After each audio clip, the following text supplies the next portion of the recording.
to keep quiet.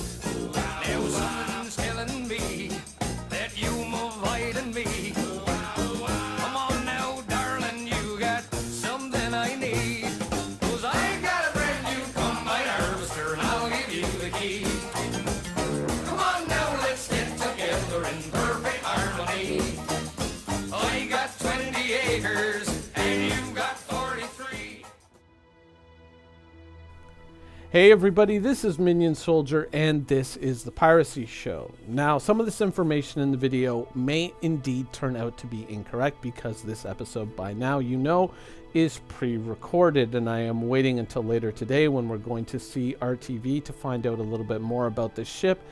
But I am working on a tight schedule right now, so I am pre-recording a whole bunch of piracy shows. I've been doing so over the week. I've been kind of working double duty. And so this is the first one that you're going to see, even though there are others that I had recorded earlier in the week. Though this one will end up chronologically coming first. So what do I think of the Vulture? I like it.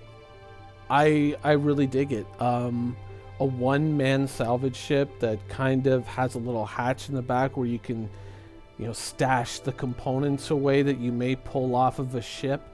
And then it can also strip a ship's hull, or I guess various armor plating, various components, and reduce them to little metal cubes, which are then stashed away within the cargo hold. It's a pretty damn good idea. When you look at the kind of the unification of the entire Drake lineup thus far, you really start to see a ship lineup that is, it's for deep space salvage and rescue, but the true purpose behind it is beautiful. It's a one-stop solution for anything that you might need. You've got a large cargo ship that has all these cargo bay doors and tractor beams along the side, so it can just strip out a lot of cargo and quickly load it into another ship. You now have a salvage ship that can strip away components and then grind up the hull and really get maximum value out of that take. You have an assault ship that can bring boarders to a location. You have a fighter that gives you a possible interdiction solution to that problem, though it has yet to manifest itself. And you also have an E-War ship, which we'll be talking about later in the week, that right now, not all that useful, but potentially in the future could become very useful.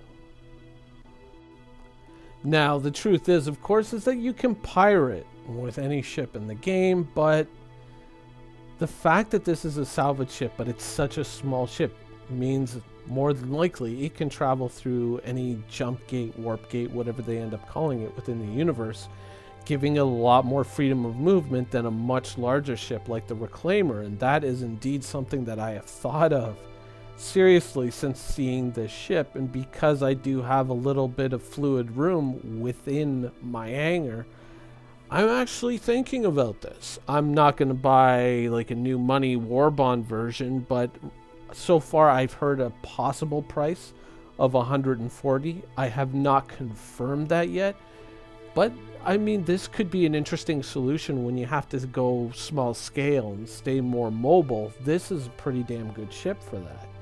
Whereas the Reclaimer is a lot of money tied in a very big, complex solution to that problem. Of course, a Reclaimer will probably go through smaller ships a heck of a lot faster, carry a lot more, but in a pinch when you need to be mobile and you need to move around very quickly, which as a pirate you are more than likely going to have to do, this is a pretty damn good ship. This is a pretty darn good idea, and that's one of the things about the Drake lineup overall that I really like. Even though I do have certain qualms with certain ships over certain things, overall the Drake lineup I think is probably the best thing that I've seen for pirates. Like, if someone were to come to me and say, hey, I'm thinking about piracy, I would say if you're looking to do it on a budget and you're trying to do it on a reasonable budget, I would really concentrate on Drake's offerings in the Star Citizen universe, whether you intend to purchase it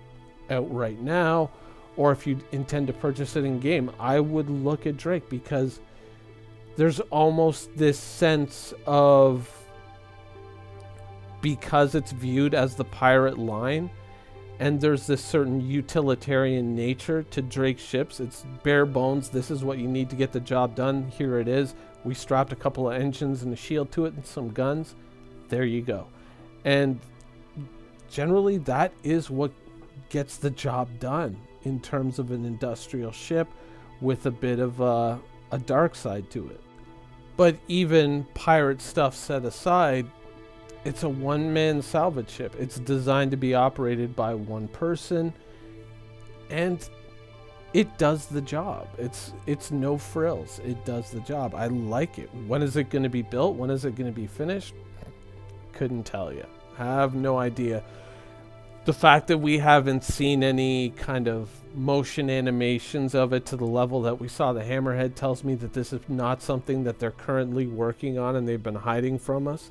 Unless something turns up in the next week, like, ooh, here it is. This is probably something that is more than a year away. And, you know, we already have a salvage ship in the Reclaimer in-game.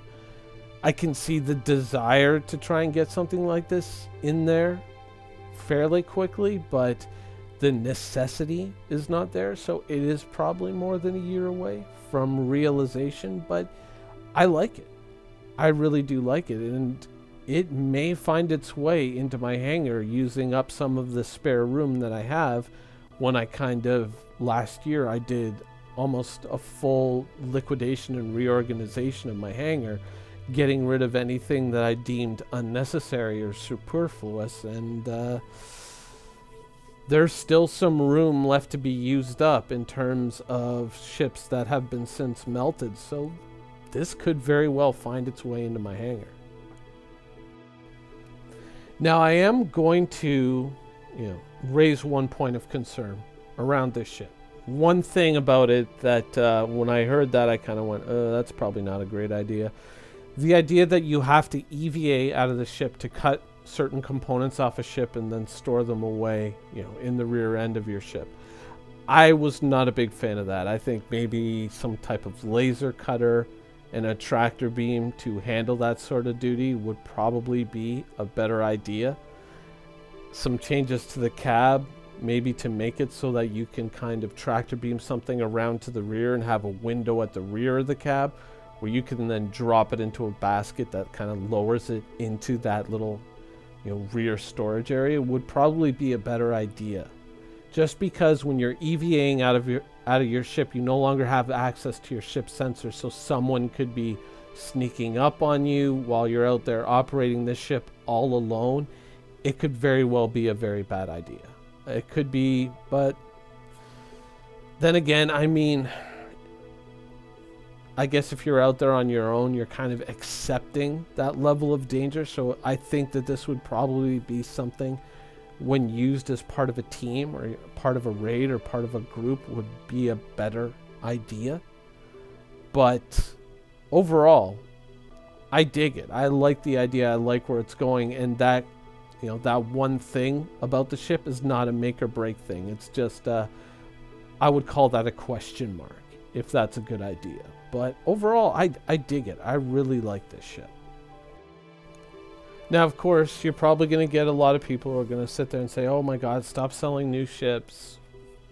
Just finish the game. Yeah, but the thing of it is we already know that they're not going to. We already know that they're not going to. It's like, hey Minion, do you think that we're going to actually see the Kraken? Of course we are. CIG already established the fact that there's a market for that ship when they had the contest for this ship. And like almost half the other people were voting for the Kraken rather than this. And then the Kraken seemed to take the early lead like it was almost a guarantee. But then I think a lot of people started going, why am I voting for a ship that maybe I'm not even going to buy versus something that I could possibly afford? And I think that's what tipped it in favor of the Vulture over the Kraken. But you're going to see the Kraken. It's like when, a year before the Starlifter came out, we were talking about there's obviously going to be a ship like this. There's obviously going to be a ship that's going to be used for dropping heavy vehicles on the ground. As soon as we saw the Nova, it was a guarantee. So ultimately, I do see the argument that people make. I do see the logic behind it, that CIG, by constantly offering new ships, is only compounding their problems and making things more difficult, because they're simply going to have to hire more artists, more tech designers to make all these ships a reality.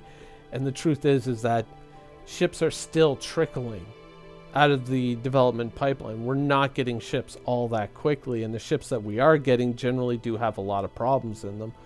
Some of them are larger functional problems, and some of them are just all these little bugs with different features within the ship, or a lot of features that are simply not implemented. So a lot of those ships are going to have to go back and be redone at some point.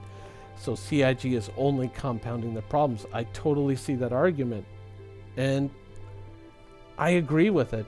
The problem is that we already know that as far as CIG is concerned, that doesn't matter.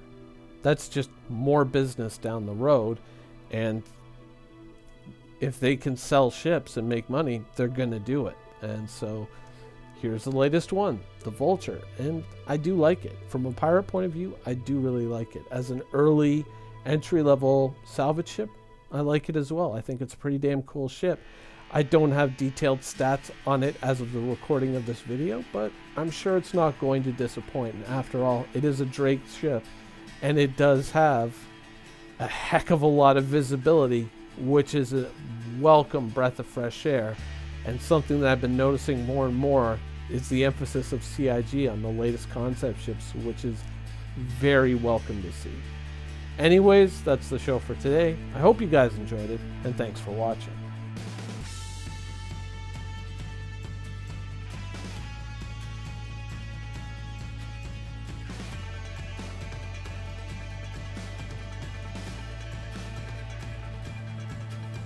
Thank you for watching. So if you want to keep up with the latest and greatest in Star Citizen and Squadron 42's development, please follow us on our social media channels. See you soon.